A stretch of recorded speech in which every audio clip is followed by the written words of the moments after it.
성령의 은혜가 오늘도 당신을 감싸길 축복합니다. 구독으로 함께 은혜를 나누고 좋아요로 감사의 마음을 전하세요. 댓글에 아멘을 남기시면 기도로 함께 하겠습니다. 왜 예수님은 하필 이 기도를 가르치셨을까요? 왜 2000년이 지난 지금도 전 세계 그리스도인들이 이 기도를 드릴까요? 왜 주기도문은 단 6구절에 불과한데 주님이 가르쳐주신 기도라는 특별한 이름을 갖게 되었을까요? 혹시 이런 경험 있으신가요? 주기도문을 외우듯 빠르게 드리고 나면 내가 지금 무슨 기도를 한 거지? 하는 생각이 드는 경험 말입니다. 입으로는 하늘에 계신 우리 아버지라고 하면서 마음은 오늘 해야 할 일들로 가득 차 있는 경험 말입니다. 주일 예배 때 회중과 함께 주기도문을 드리면서도 정작 그 의미는 깊이 생각해 본 적이 없는 경험 말입니다. 저도 그랬습니다. 목사가 되고 나서도 주기도문은 제게 습관이었습니다. 아침 기도를 마무리하는 의례였습니다. 예배를 끝내는 형식이었습니다.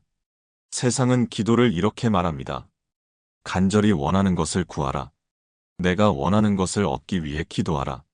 많이 말하고 반복해야 들으신다. 우리 주변에도 그런 기도들이 많지 않습니까? 하나님, 제발 이 시험에 합격하게 해주세요. 제발요, 제발요, 제발요. 주님, 이번 사업이 성공하게 해주세요. 꼭 성공하게 해주세요. 하나님, 제 병을 고쳐주세요. 아프지 않게 해주세요. 이런 기도가 나쁘다는 게 아닙니다. 하지만 예수님은 정반대로 가르치셨습니다. 마태복음 6장 7절에서 8절, 예수님께서 이렇게 말씀하셨습니다. 또 기도할 때 이방인과 같이 중언부언하지 말라. 그들은 말을 많이 하여야 들으실 줄 생각하느니라. 그러므로 그들을 본받지 말라. 구하기 전에 너희에게 있어야 할 것을 하나님 너희 아버지께서 아시느니라. 그리고 바로 이어서 가르쳐주신 기도가 주기도문입니다. 그러므로 너희는 이렇게 기도하라. 세상의 기도는 나에서 시작합니다. 내가 원하는 것, 내가 필요한 것, 내가 간절한 것. 하지만 주기도문은 하나님에서 시작합니다. 하나님의 이름, 하나님의 나라, 하나님의 뜻. 이것이 첫 번째 충격입니다. 그런데 여기서 끝이 아닙니다. 오늘 우리가 함께 발견할 주기도문의 7가지 비밀은 여러분의 기도 생활을 완전히 바꿔놓을 것입니다. 단 53개의 단어로 이루어진 이 기도 속에 하나님 나라의 모든 비밀이 담겨 있습니다. 관계의 회복, 우선순위의 전환, 통치의 실제, 순종의 능력, 의존의 축복, 용서의 자유, 보호의 확신, 그리고 마지막 아멘이라는 한 단어 속에 숨겨진 놀라운 능력까지. 이 모든 것을 오늘 함께 발견하게 될 것입니다. 준비되셨습니까? 그렇다면 지금부터 주기도문의 첫 단어부터 하나씩 열어가 보겠습니다. 여러분은 주기도문을 드릴 때 첫 단어에서 얼마나 머무르십니까? 대부분은 하늘에 계신 우리 아버지 이 한 구절을 3초 만에 지나갑니다.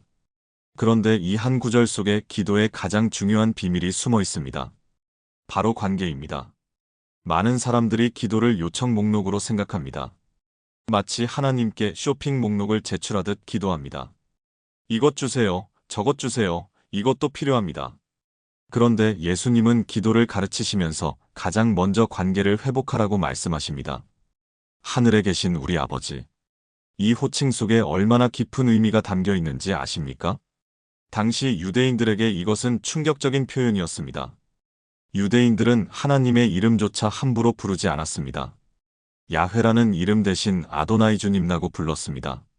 그런데 예수님은 하나님을 아버지라고 부르라고 가르치셨습니다. 더 놀라운 것은 우리 아버지라는 표현입니다. 나의 아버지가 아니라 우리 아버지입니다. 로마서 8장 15절에서 16절, 바울은 이렇게 기록합니다. 너희는 다시 무서워하는 종의 영을 받지 아니하고 양자의 영을 받았으므로 우리가 아빠 아버지라고 부르짖느니라. 성령이 친히 우리의 영과 더불어 우리가 하나님의 자녀인 것을 증언하시나니. 아빠 아버지라는 표현이 원어로는 아빠 아버지입니다. 아빠는 아람어로 어린아이가 아버지를 부르는 가장 친근한 호칭입니다. 우리말로 하면 아빠입니다. 예수님 시대의 유대인 아이들이 아버지를 부를 때 사용하던 바로 그 단어입니다. 이것이 얼마나 혁명적인 가르침인지 아십니까? 전능하신 우주의 창조주, 천지를 다스리시는 왕 중의 왕, 거룩하신 하나님을 아빠라고 부를 수 있다는 것입니다. 이것은 형식적인 종교가 아닙니다. 이것은 살아있는 관계입니다. 갈라디아서 4장 6절에서 7절은 더 구체적으로 말씀합니다. 너희가 아들이므로 하나님이 그 아들의 영을 우리 마음 가운데 보내사 아빠 아버지라 부르게 하셨느니라. 그러므로 네가 이후로는 종이 아니요 아들이니 아들이면 하나님으로 말미암아 유업을 받을 자니라. 우리는 더 이상 종이 아닙니다. 아들이고 딸입니다. 상속자입니다. 오늘부터 주기도문을 드릴 때 첫 구절에서 최소 30초를 머무르십시오. 하늘에 계신 우리 아버지. 이 한 구절을 천천히 의미를 새기며 고백하십시오. 하늘에 계신에서 이분은 전능하신 분이십니다. 우리에서 나 혼자가 아니라 모든 성도와 함께입니다. 아버지에서 이분은 나를 사랑하시는 아빠이십니다. 기도를 시작하기 전에 먼저 관계를 확인하십시오. 하나님, 당신은 나의 아버지이십니다. 나는 당신의 자녀입니다. 이 확신 위에서 시작하는 기도는 완전히 다릅니다. 2년 전 부산에 사시는 김미선 집사님 당시 56세를 만났습니다.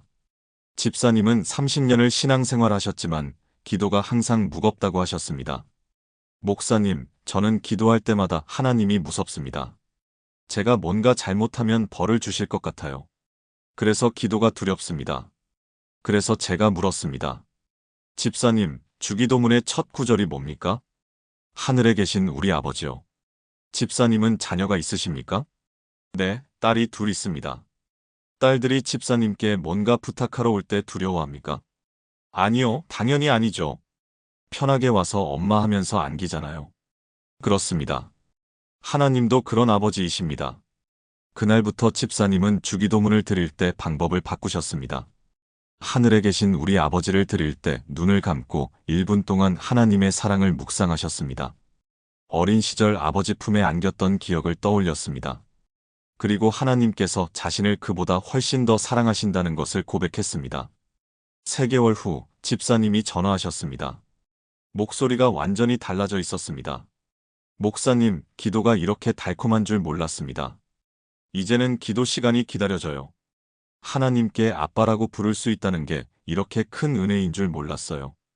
6개월 후 집사님의 가정에 놀라운 변화가 일어났습니다. 20년 동안 교회에 나오지 않던 남편이 집사님의 변화를 보고 교회에 나오기 시작했습니다. 당신이 변했어. 예전에는 늘 불안해하고 두려워했는데 지금은 평안해 보여. 그 교회에 나도 한번 가보고 싶어. 1년이 지난 지금 집사님의 남편은 세례를 받고 열심히 신앙생활을 하고 계십니다. 모든 것은 하늘에 계신 우리 아버지라는 한 구절을 제대로 이해하고 고백하면서 시작되었습니다. 사랑하는 여러분, 지금 저와 함께 이렇게 기도해 보시겠습니까? 하늘에 계신 우리 아버지, 오늘 제가 당신을 아버지라고 부를 수 있다는 것이 얼마나 큰 특권인지 깨닫습니다. 저는 이제 종이 아니라 아들이고 딸입니다. 당신은 저를 사랑하시는 아빠이십니다. 두려움 대신 사랑으로, 의무감 대신 기쁨으로 당신께 나아갑니다. 이 관계의 확신 위에서 오늘 하루를 시작하게 하소서. 예수님의 이름으로 기도합니다. 아멘. 여러분, 이 첫 번째 비밀을 기억하십시오. 기도는 요청 목록이 아니라 관계입니다. 하나님은 무서운 재판관이 아니라 사랑의 아버지이십니다. 이 확신 위에서 이제 두 번째 비밀로 나아가 보겠습니다. 여러분은 기도를 시작할 때 무엇부터 말씀하십니까? 하나님, 오늘 중요한 시험이 있습니다. 합격하게 해주세요. 주님, 아이가 아픕니다. 빨리 낫게 해주세요. 하나님, 경제적으로 너무 힘듭니다. 도와주세요. 이런 기도가 잘못되었다는 게 아닙니다. 하나님은 우리의 모든 필요를 아시고 들어주시기를 원하십니다. 하지만 예수님이 가르치신 기도의 순서를 보십시오. 우리의 필요를 구하기 전에 먼저 무엇을 구합니까? 이름이 거룩히 여김을 받으시오며 나라가 임하시오며 뜻이 하늘에서 이룬 것 같이 땅에서도 이루어지이다. 처음 3가지 간구가 모두 하나님에 관한 것입니다. 하나님의 이름, 하나님의 나라, 하나님의 뜻. 우리 자신에 대한 간구는 그 다음입니다. 이것이 두 번째 비밀입니다. 바로 우선순위의 전환입니다. 출애굽기 20장 7절, 10계명 중 3번째 계명입니다. 너는 내 하나님 여호와의 이름을 망령되게 부르지 말라. 여호와는 그의 이름을 망령되게 부르는 자를 죄 없다 하지 아니하리라. 하나님의 이름을 거룩히 여긴다는 것은 무슨 의미일까요? 단순히 하나님의 이름을 함부로 부르지 않는다는 것일까요? 그것도 포함되지만 훨씬 더 깊은 의미가 있습니다. 이사야 29장 13절에서 하나님은 이렇게 탄식하십니다. 주께서 이르시되 이 백성이 입으로는 나를 가까이하며 입술로는 나를 공경하나 그들의 마음은 내게서 멀리 떠났나니. 하나님의 이름을 거룩히 여긴다는 것은 하나님을 우리 삶의 첫 번째 자리에 두는 것입니다.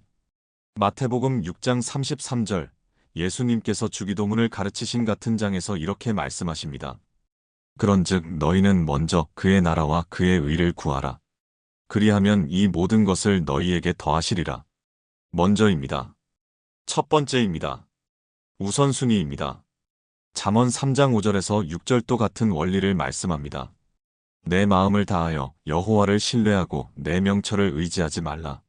너는 범사의 그를 인정하라. 그리하면 내 길을 지도하시리라. 범사의 그를 인정하라는 말씀이 바로 하나님의 이름을 거룩히 여기는 삶입니다.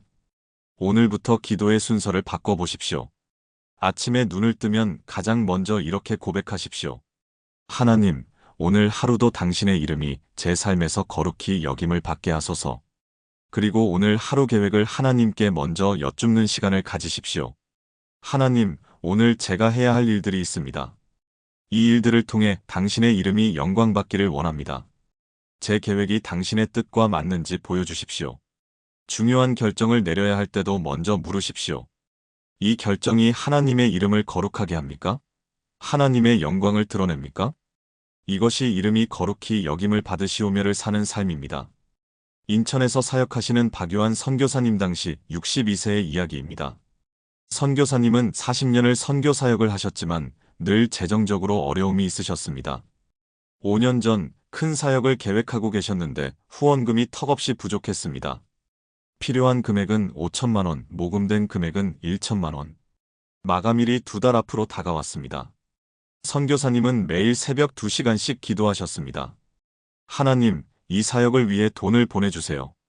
제발 후원자들을 보내주세요. 시간이 없습니다. 그런데 한 달이 지나도 후원금은 거의 늘지 않았습니다. 어느 날 새벽 선교사님은 기도하다가 주기도문을 드렸습니다. 이름이 거룩히 여김을 받으시오며. 그 순간 성령님께서 마음에 질문하셨습니다. 요한아, 네가 지금 구하는 것이 무엇이냐? 돈이냐 아니면 내 이름의 영광이냐? 선교사님은 그 순간 깨달았습니다. 자신이 하나님의 영광보다 사역의 성공을 더 원하고 있었다는 것을. 그날 아침 선교사님은 기도를 완전히 바꾸셨습니다. 하나님, 이 사역이 이루어지든 이루어지지 않든 당신의 이름이 거룩히 여김을 받기를 원합니다. 이 사역을 통해 당신의 영광이 드러난다면 이루어 주시고 그렇지 않다면 멈춰 주십시오. 저는 당신의 이름이 거룩히 여김을 받는 것을 가장 원합니다. 놀라운 일이 일어났습니다. 그 기도를 드린 지 일주일 후 한 번도 만난 적 없는 사업가가 선교사님을 찾아왔습니다. 선교사님, 며칠 전 기도하는데 하나님께서 선교사님을 돕라고 하셨습니다. 얼마가 필요하신가요? 선교사님이 상황을 설명하자 그 사업가는 즉시 4천만 원을 후원하겠다고 했습니다. 2주 후 또 다른 교회에서 연락이 왔습니다. 선교사님의 사역 이야기를 들었습니다. 우리 교회가 나머지를 채우겠습니다. 결국 마감일 일주일 전에 필요한 금액이 모두 채워졌습니다. 선교사님은 간증하셨습니다. 제가 제 계획과 필요를 앞세울 때는 아무 일도 일어나지 않았습니다. 하지만 하나님의 이름이 거룩히 여김을 받는 것을 첫 번째로 구했을 때 하나님께서 필요한 모든 것을 채워주셨습니다. 지금 그 사역은 수백 명의 영혼을 그리스도께 인도하는 열매를 맺고 있습니다. 그리고 모든 사람이 하나님의 이름을 찬양하고 있습니다. 사랑하는 여러분, 지금 저와 함께 이렇게 기도해 보시겠습니까? 거룩하신 하나님, 당신의 이름이 제 삶에서 거룩히 여김을 받게 하소서. 제 계획보다 당신의 영광을, 제 필요보다 당신의 이름을 먼저 구합니다. 오늘 제가 하는 모든 일, 만나는 모든 사람, 내리는 모든 결정이 당신의 이름을 높이는 것이 되게 하소서. 당신의 이름이 제 삶의 첫 번째 자리에 계시기를 원합니다. 예수님의 이름으로 기도합니다. 아멘. 여러분, 우선순위가 바뀌면 모든 것이 바뀝니다. 하나님의 이름을 첫 번째로 구할 때 하나님께서 우리가 필요한 모든 것을 더하십니다. 이제 세 번째 비밀로 나아가 보겠습니다. 나라가 임하시오며. 이 짧은 한 구절이 무슨 의미일까요? 많은 사람들이 이 구절을 천국이 속히 오게 해주세요라는 의미로만 이해합니다. 예수님 재림하시는 그날, 새 하늘과 새 땅이 임하는 미래의 일로만 생각합니다. 물론 그것도 포함됩니다. 하지만 예수님이 말씀하신 하나님의 나라는 미래에만 있는 것이 아닙니다. 마가복음 1장 15절, 예수님의 첫 선포를 보십시오. 이르시되 때가 찼고 하나님의 나라가 가까이 왔으니 회개하고 복음을 믿으라 하시더라. 가까이 왔으니입니다. 이미 왔습니다. 지금 여기에 있습니다. 하나님의 나라는 미래에만 있는 것이 아니라 지금 우리가 사는 이곳에서 경험할 수 있습니다. 그렇다면 하나님의 나라가 임한다는 것은 무슨 의미일까요? 로마서 14장 17절이 명확하게 정의합니다. 하나님의 나라는 먹는 것과 마시는 것이 아니요 오직 성령 안에 있는 의와 평강과 희락이라. 하나님의 나라는 외적인 형식이 아니라 내적인 실제입니다. 의로움, 평안, 기쁨. 이것이 하나님 나라의 특징입니다.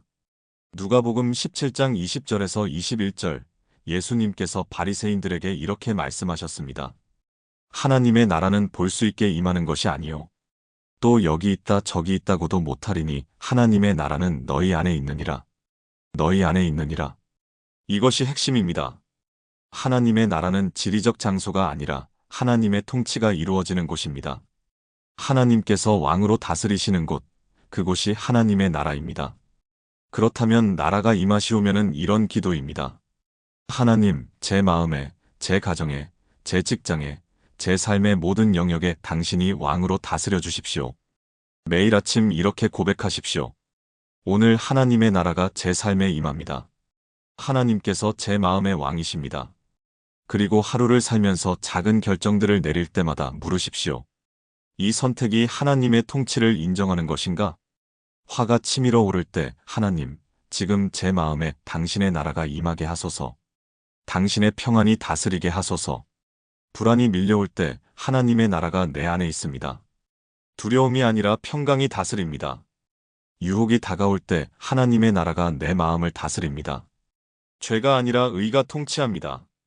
이것이 나라가 임하시오며를 사는 삶입니다. 대구에 사시는 이정훈 집사님 당시 49세 가정의 이야기입니다. 집사님은 20년을 신앙생활을 했지만 가정에는 늘 불화가 있었습니다. 아내와 대화가 되지 않았습니다. 말만 하면 싸웠습니다. 자녀들도 부모를 존중하지 않았습니다. 집은 전쟁터 같았습니다. 3년 전 어느 날 집사님은 새벽 기도회에서 주기도문을 드리다가 나라가 임하시오며라는 구절에 멈췄습니다. 성령님께서 마음에 말씀하셨습니다. 정훈아, 내 가정에 누가 왕으로 다스리고 있느냐? 집사님은 깨달았습니다. 자신의 가정에서 왕 노릇을 하고 있는 것은 하나님이 아니라 자기 자신이었습니다. 자기 고집, 자기 감정, 자기 자존심. 그날 아침 집사님은 통곡하며 회개했습니다. 하나님 용서해 주십시오. 제가 제 가정의 왕 노릇을 했습니다. 이제 하나님께서 우리 가정의 왕이 되어 주십시오. 그날부터 집사님은 매일 아침 가족들과 함께 주기도문을 드리기 시작했습니다. 특별히 나라가 임하시오며를 드릴 때 이렇게 고백했습니다. 하나님, 오늘 우리 가정에 당신의 나라가 임하게 하소서. 우리 가정의 진정한 왕이 되어주소서. 처음에는 변화가 없었습니다. 일주일, 2주일이 지나도 가족들의 반응은 차갑했습니다. 하지만 집사님은 포기하지 않았습니다. 한 달이 지날 무렵 작은 변화가 시작되었습니다. 아내가 먼저 말을 걸어왔습니다. 당신 요즘 좀 달라진 것 같아. 예전 같으면 벌써 화냈을 텐데 참는 모습이 보여. 2개월째 큰아들이 집사님을 찾아왔습니다. 아빠, 우리 함께 기도할래요? 저도 아빠처럼 하나님께 우리 삶을 맡기고 싶어요. 3개월째 가족 전체가 매일 아침 함께 주기도문을 드리기 시작했습니다. 6개월이 지났을 때 그 가정은 완전히 달라져 있었습니다. 대화가 살아났습니다. 웃음이 넘쳤습니다. 서로를 존중했습니다. 1년 후 그 가정은 교회에서 모범 가정상을 받았습니다. 수상 소감에서 집사님은 이렇게 고백했습니다. 우리 가정이 변한 비결은 단 하나입니다. 하나님을 우리 가정의 진정한 왕으로 모신 것입니다. 나라가 임하시오며를 단순한 기도 구절이 아니라 삶의 고백으로 만들었을 때 하나님께서 우리 가정을 완전히 바꾸셨습니다. 지금도 그 가정은 매일 아침 하나님의 나라가 임하기를 기도하며 살고 있습니다. 그리고 그 기도대로 그들의 삶에서 하나님의 통치가 날마다 실제가 되고 있습니다. 사랑하는 여러분, 지금 저와 함께 이렇게 기도해 보시겠습니까? 왕 되신 하나님, 당신의 나라가 제 삶에 임하게 하소서. 제 마음에, 제 가정에, 제 직장에 당신이 왕으로 다스려 주십시오. 제 고집과 감정이 아니라 당신의 의와 평강과 희락이 다스리게 하소서. 오늘부터 제 삶의 모든 영역에서 당신을 왕으로 인정합니다. 당신의 나라가 제 안에, 제 가정에, 제 삶 가운데 충만히 임하기를 원합니다. 예수님의 이름으로 기도합니다. 아멘. 여러분, 하나님의 나라가 임하는 곳에 변화가 일어납니다. 하나님을 왕으로 모시는 삶의 기적이 일어납니다. 이제 네 번째 비밀로 나아가 보겠습니다. 내 뜻대로 마시옵고 아버지의 뜻대로 하옵소서. 이것은 예수님께서 겟세마네 동산에서 드린 기도입니다. 십자가를 앞두고 인류의 죄를 짊어지실 그 무거운 순간 앞에서 드린 기도입니다. 예수님조차도 아버지의 뜻을 구하셨습니다. 그런데 우리는 어떻습니까? 우리는 하나님께 우리의 뜻을 이루어달라고 기도하지 않습니까? 하나님, 제 뜻을 이루어주세요. 제가 원하는 대로 되게 해주세요. 이것이 우리의 솔직한 기도입니다. 하지만 주기도문은 정반대입니다. 뜻이 하늘에서 이룬 것 같이 땅에서도 이루어지이다. 누구의 뜻입니까? 하나님의 뜻입니다. 어디서 이루어져야 합니까? 땅에서, 바로 지금 여기에서입니다. 데살로니가전서 5장 16절에서 18절이 하나님의 뜻을 명확히 말씀합니다. 항상 기뻐하라. 쉬지 말고 기도하라. 범사에 감사하라. 이것이 그리스도 예수 안에서 너희를 향하신 하나님의 뜻이니라. 하나님의 뜻은 추상적인 개념이 아닙니다. 구체적입니다. 항상 기뻐하고 쉬지 말고 기도하고 범사에 감사하는 것. 로마서 12장 2절은 더 명확합니다. 너희는 이 세대를 본받지 말고 오직 마음을 새롭게 함으로 변화를 받아 하나님의 선하시고 기뻐하시고 온전하신 뜻이 무엇인지 분별하도록 하라. 하나님의 뜻은 선합니다. 하나님을 기뻐하게 합니다. 그리고 온전합니다. 에베소서 5장 17절도 권면합니다. 그러므로 어리석은 자가 되지 말고 오직 주의 뜻이 무엇인지 이해하라. 하나님의 뜻을 이해하고 그 뜻에 순종하는 것. 이것이 뜻이 하늘에서 이룬 것 같이 땅에서도 이루어지이다를 사는 삶입니다. 중요한 결정을 내릴 때마다 이렇게 기도하십시오. 하나님, 이 문제에서 당신의 뜻이 무엇입니까? 제 생각이 아니라 당신의 뜻을 보여주십시오. 그리고 성경을 펼치십시오. 하나님의 뜻은 언제나 하나님의 말씀과 일치합니다. 기도하며 성경을 읽을 때 성령님께서 당신의 뜻을 깨닫게 하십니다. 또한 경건한 조언자들의 말에 귀 기울이십시오. 잠언 11장 14절은 말씀합니다. 지략이 없으면 백성이 망하여도 지략이 많으면 평안을 누리느니라. 하나님은 공동체를 통해서도 당신의 뜻을 알려주십니다. 그리고 가장 중요한 것은 순종입니다. 하나님의 뜻을 알았다면 즉시 순종하십시오. 지체하지 마십시오. 순종이 제사보다 낫습니다. 서울에 사는 최준영 청년 당시 28세의 이야기입니다. 준영 청년은 대기업에 다니는 촉망받는 젊은이였습니다. 연봉도 좋았고 승진가도를 달리고 있었습니다. 그런데 2년 전 기도하는 중에 하나님께서 마음에 말씀하셨습니다. 준영아, 내가 너를 선교사로 부른다. 청년은 깜짝 놀랐습니다. 하나님, 제가 지금 잘 다니고 있는데요. 부모님도 기뻐하시고 교회에서도 헌금 열심히 하고 있는데요. 선교사요? 그날 밤 청년은 잠을 이룰 수 없었습니다. 며칠 동안 고민했습니다. 이게 정말 하나님의 뜻일까? 아니면 내 착각일까? 그러던 어느 주일 설교 말씀이 마태복음 16장 24절이었습니다. 누구든지 나를 따라오려거든 자기를 부인하고 자기 십자가를 지고 나를 따를 것이니라. 설교가 끝난 후 청년은 무릎을 꿇었습니다. 하나님, 순종하겠습니다. 당신의 뜻이 제 인생에 이루어지기를 원합니다. 그날부터 청년은 준비를 시작했습니다. 부모님께 말씀드렸을 때 부모님은 크게 반대하셨습니다. 네가 미쳤냐? 그 좋은 직장을 그만두고 선교사가 되겠다고. 하지만 청년은 포기하지 않았습니다. 매일 부모님을 위해 기도했습니다. 하나님, 부모님의 마음을 만져주세요. 이것이 당신의 뜻임을 부모님께 보여주세요. 6개월이 지났습니다. 어느 날 아버지가 청년을 불러 말씀하셨습니다. 준영아, 어젯밤 꿈을 꾸었다. 네가 많은 사람들에게 복음을 전하는 꿈이었어. 깨어나서 기도했는데 하나님께서 내 선택이 옳다고 확신을 주시더라. 아빠가 잘못 생각했다. 가거라. 아빠가 기도로 후원하마. 청년은 눈물을 흘렸습니다. 1년 후, 청년은 선교 훈련을 마치고 동남아시아로 떠났습니다. 현지에 도착한 지 6개월 만에 작은 교회가 세워졌습니다. 1년 만에 50명이 넘는 사람들이 예수님을 영접했습니다. 지금 2년이 지난 시점에서 그곳에는 3개의 교회가 세워졌고 150명이 넘는 성도들이 예배를 드리고 있습니다. 얼마 전 청년이 보내온 편지에는 이렇게 적혀 있었습니다. 목사님, 제가 하나님의 뜻에 순종한 것이 제 인생 최고의 결정이었습니다. 돈도 적게 벌고 힘들지만 이렇게 기쁠 수가 없습니다.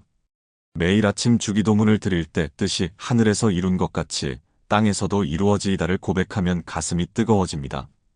하나님의 뜻이 이곳에서 이루어지고 있다는 것을 매일 목격하고 있습니다.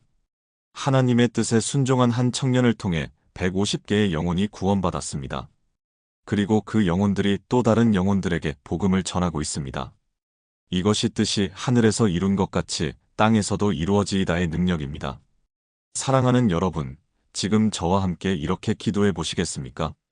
선하시고 온전하신 하나님, 당신의 뜻이 제 삶에서 이루어지기를 원합니다.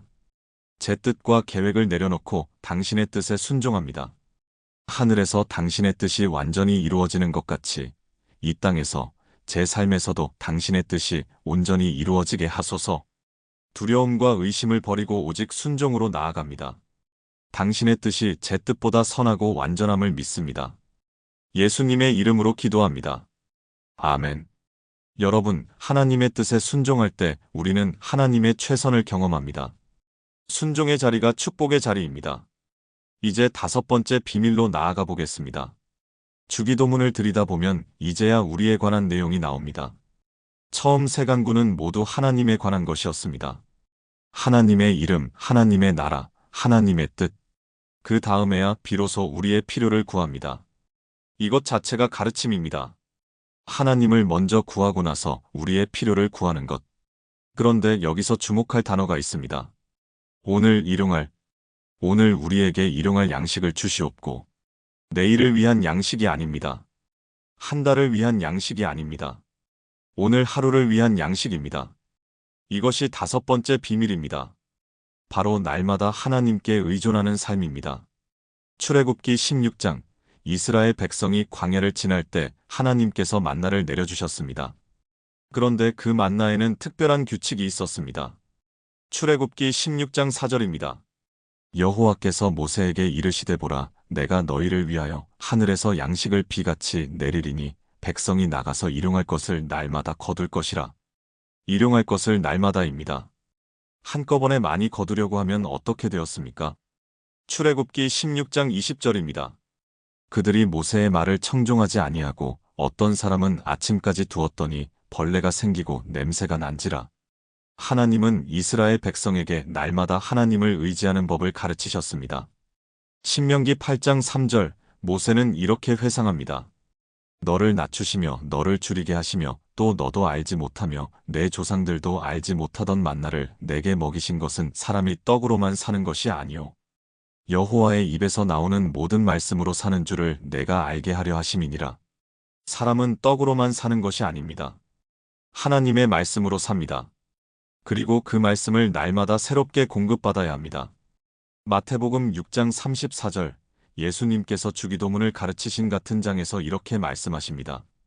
그러므로 내일 일을 위하여 염려하지 말라. 내일 일은 내일이 염려할 것이요 한날의 괴로움은 그날로 족하니라. 오늘의 은혜로 오늘을 사는 것. 이것이 하나님께서 원하시는 삶입니다. 매일 아침 이렇게 기도하십시오. 하나님, 오늘 하루를 위한 양식을 주시옵소서. 육신의 양식뿐 아니라 영혼의 양식도 주시옵소서. 그리고 하루를 시작하기 전에 말씀을 읽으십시오. 오늘 하루를 위한 영적 양식을 받는 시간입니다. 또한 오늘의 필요를 하나님께 의탁하십시오. 하나님, 오늘 제게 필요한 모든 것을 당신께서 아십니다. 당신을 의지합니다. 저축하고 계획하는 것이 나쁘다는 게 아닙니다. 하지만 그것에 의지하지 말라는 것입니다. 모든 것이 하나님께로부터 온다는 것을 인정하고 날마다 하나님께 의존하는 것입니다. 광주에 사시는 김영애 권사님 당시 54세 가족의 이야기입니다. 권사님의 남편은 2년 전 갑자기 사업이 부도가 났습니다. 20년을 운영하던 사업이 한순간에 무너졌습니다. 빚은 2억 원. 집도 날아갔습니다. 가족은 월세 집으로 이사를 갔습니다. 남편은 충격으로 우울증에 걸렸습니다. 일할 의욕을 잃었습니다. 권사님이 아르바이트 3개를 뛰며 가족을 부양했습니다. 하지만 한 달 수입은 180만 원. 월세 60만 원, 생활비, 2아이 학비. 도저히 감당할 수 없었습니다. 어느 날 새벽 권사님은 통장을 보며 절망했습니다. 잔액 3만 원. 내일 당장 먹을 것이 없었습니다. 그때 주기도문이 떠올랐습니다.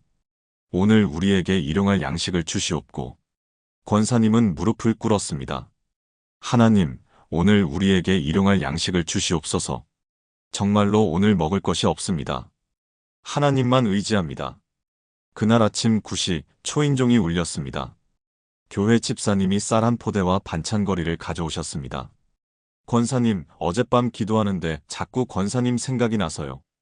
이거 받으세요. 점심때 또 초인종이 울렸습니다. 이번엔 옆집 아주머니였습니다. 권사님, 마트에서 고기 세일해서 많이 샀는데 나눠드려요. 저녁 때 큰딸이 학교에서 돌아왔습니다. 엄마, 선생님이 이거 주셨어요.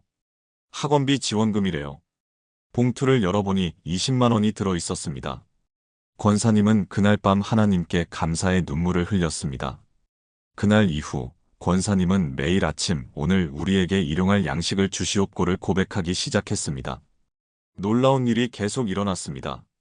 어떤 날은 누군가 음식을 가져다 주었습니다. 어떤 날은 예상치 못한 수입이 생겼습니다. 어떤 날은 필요한 물건을 누군가 선물로 주었습니다. 단 한 번도 굶은 적이 없었습니다. 6개월이 지나자 남편이 다시 일어섰습니다. 여보, 하나님께서 날마다 우리를 먹이시는 걸 보면서 제가 회복됐어요. 저도 다시 일하겠습니다.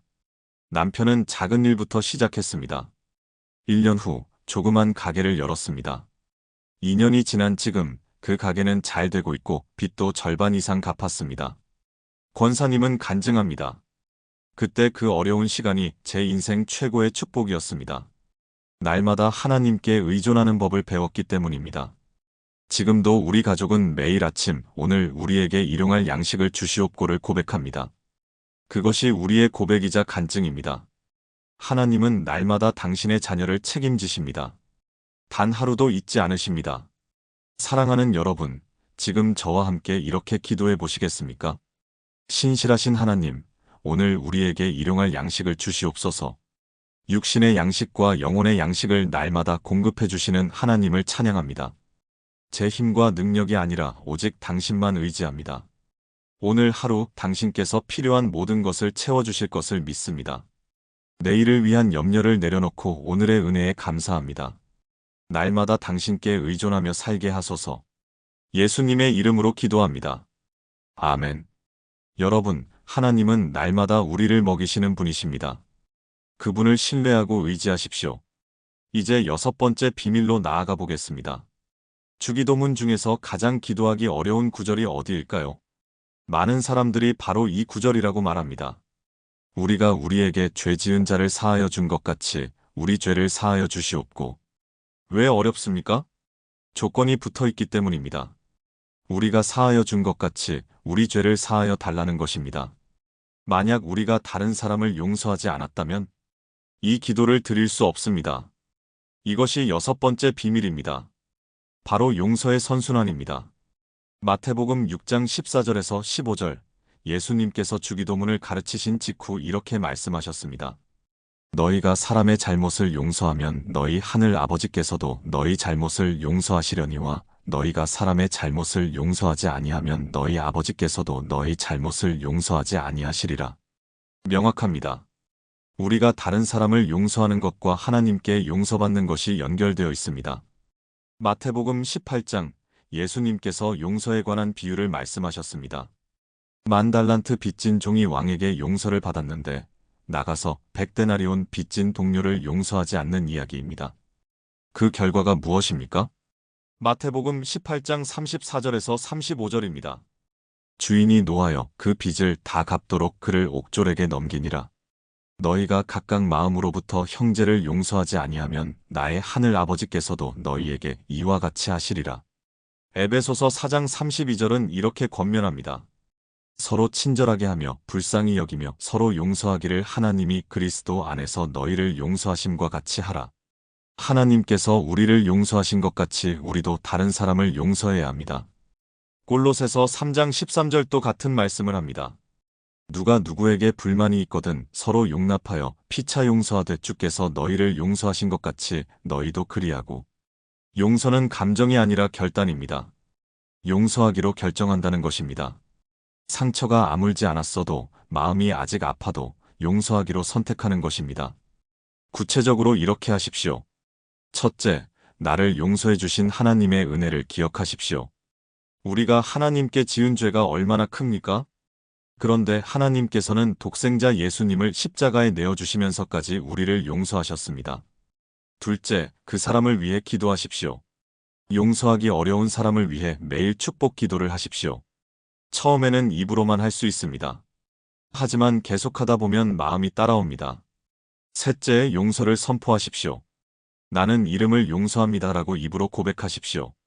하루에 한 번씩 매일 고백하십시오. 전주에 사시는 박순자 권사님 당시 67세의 이야기입니다.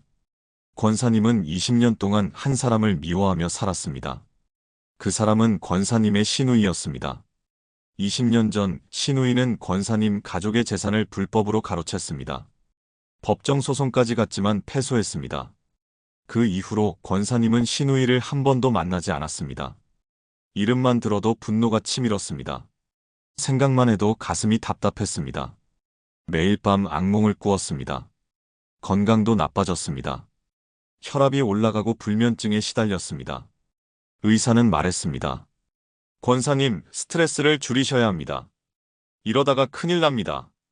하지만 권사님은 미움을 놓을 수 없었습니다. 하나님, 저 사람이 벌받는 것을 보고 싶습니다. 제발 심판해 주세요. 그러던 어느 날 주일 설교 말씀이 주기도문이었습니다. 목사님이 우리가 우리에게 죄 지은 자를 사하여 준 것 가치를 설명하실 때였습니다. 여러분, 만약 우리가 다른 사람을 용서하지 않으면 우리도 하나님께 용서받을 수 없습니다. 용서는 선택이 아니라 명령입니다. 그 순간 권사님의 가슴에 성령님의 음성이 들렸습니다. 순자야, 네가 시누이를 용서하지 않으면 너는 죄수와 같다. 미움의 감옥에 갇혀 있다. 자유를 얻고 싶으냐? 권사님은 예배 후 기도실로 달려갔습니다. 무릎을 꿇고 통곡했습니다. 하나님, 용서하고 싶지 않습니다. 하지만 순종하겠습니다. 순종으로 용서하겠습니다. 그날부터 권사님은 매일 아침 이렇게 기도했습니다. 하나님, 저는 제 시누이를 용서합니다. 그를 축복합니다. 그의 가정에 평안을 주시옵소서. 처음 일주일은 너무 힘들었습니다. 입으로는 용서한다고 말하지만 마음은 여전히 미워했습니다. 하지만 포기하지 않았습니다. 2주째 조금씩 변화가 느껴졌습니다. 시누이 생각이 나도 분노가 예전만큼 치밀어 오르지 않았습니다. 한 달째 권사님은 놀라운 경험을 했습니다. 길을 가다가 우연히 시누이를 마주쳤습니다. 예전 같으면 돌아섰을 것입니다. 하지만 그날은 달랐습니다. 먼저 다가가 인사를 건넸습니다. 언니, 그동안 잘 지내셨어요? 시누이는 깜짝 놀랐습니다. 순자야, 나는 정말 미안해. 20년 동안 너한테 용서를 빌고 싶었는데 용기가 없었어. 두 사람은 그 자리에서 울면서 화해했습니다. 20년 만에 화해였습니다. 3개월 후 권사님의 건강이 완전히 회복되었습니다. 혈압이 정상으로 돌아왔고 불면증도 사라졌습니다. 의사도 놀라워했습니다. 권사님, 무슨 일이 있으셨어요? 완전히 다른 사람 같아요. 권사님은 대답했습니다. 용서했습니다. 20년 동안 저를 감옥에 가두고 있던 미움을 용서로 풀어냈습니다. 이제 자유입니다. 지금 권사님과 신우이는 매주 함께 교회에 나갑니다. 그리고 함께 주기도문을 드립니다. 우리가 우리에게 죄 지은 자를 사하여 준 것 같이 우리 죄를 사하여 주시옵고. 이 구절을 드릴 때마다 두 사람은 눈물을 흘립니다. 용서의 능력을 경험한 눈물입니다.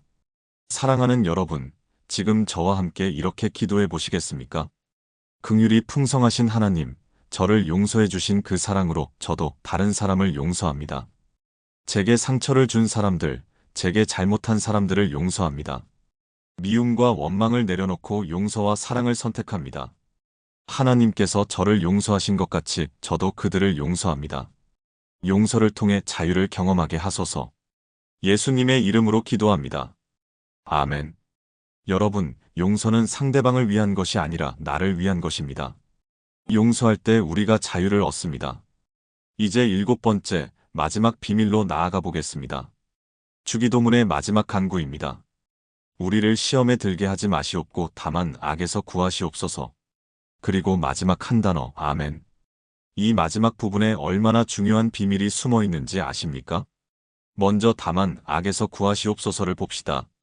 많은 사람들이 이 구절을 악한 일이 일어나지 않게 해주세요라고만 이해합니다. 물론 그것도 포함됩니다. 하지만 더 깊은 의미가 있습니다. 악이라는 단어는 원어로 포네로스입니다. 이것은 악한 것 또는 악한 자로 번역될 수 있습니다. 즉 사탄을 의미합니다. 베드로전서 5장 8절은 이렇게 경고합니다. 근신하라 깨어라 너희 대적 마귀가 우는 사자같이 두루다니며 삼킬 자를 찾나니. 우리에게는 영적 대적이 있습니다.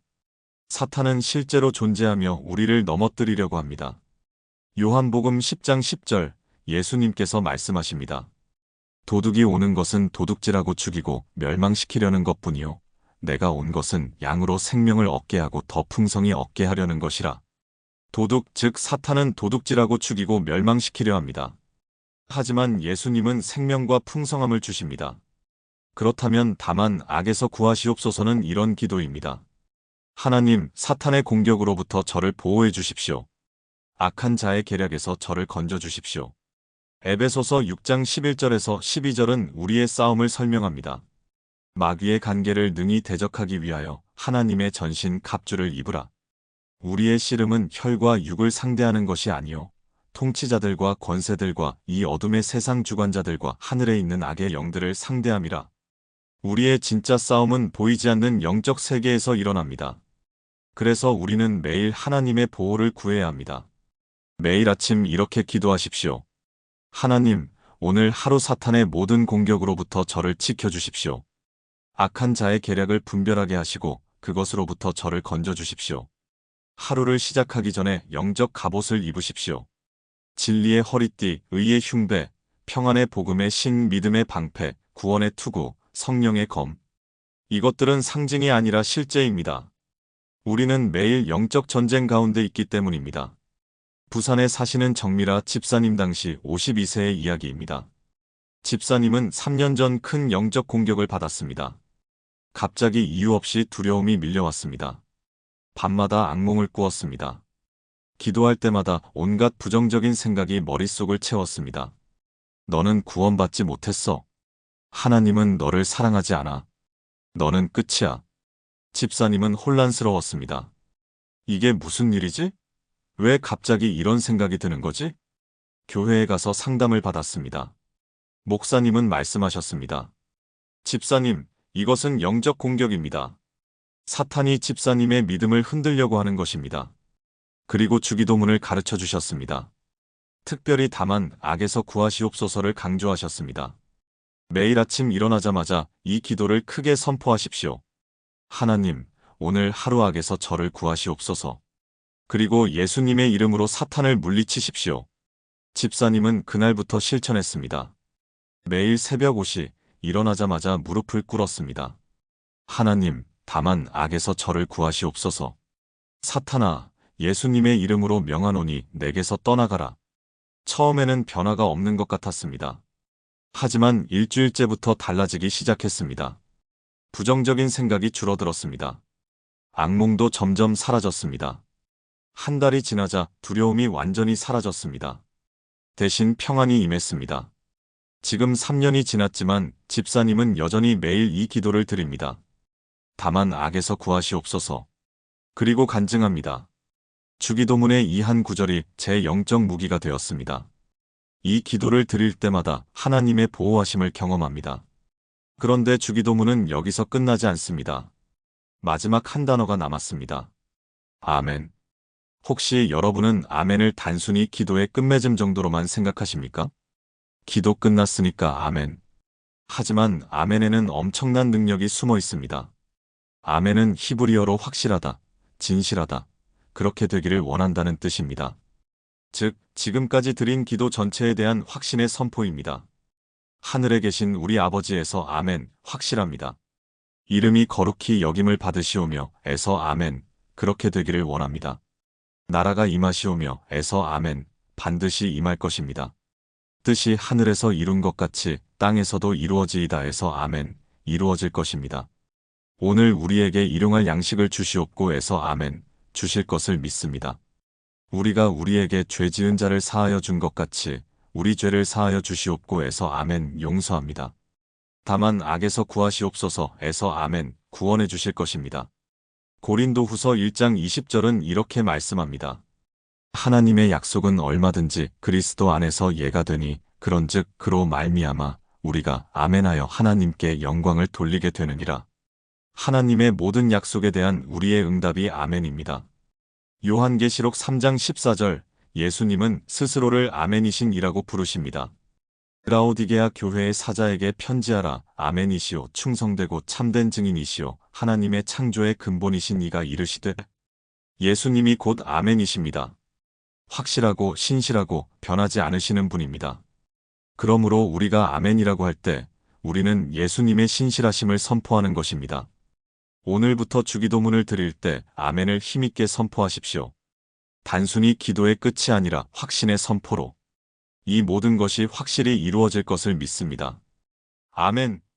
울산에 사시는 이성호 집사님 당시 58세의 이야기입니다. 집사님은 30년을 신앙생활을 했지만 기도에 확신이 없었습니다. 주기도문을 드려도 이게 정말 이루어질까? 하는 의심이 있었습니다. 특히 아멘은 그냥 습관처럼 빠르게 지나갔습니다. 1년 전 한 세미나에서 아멘의 의미를 배웠습니다. 아멘은 확신입니다.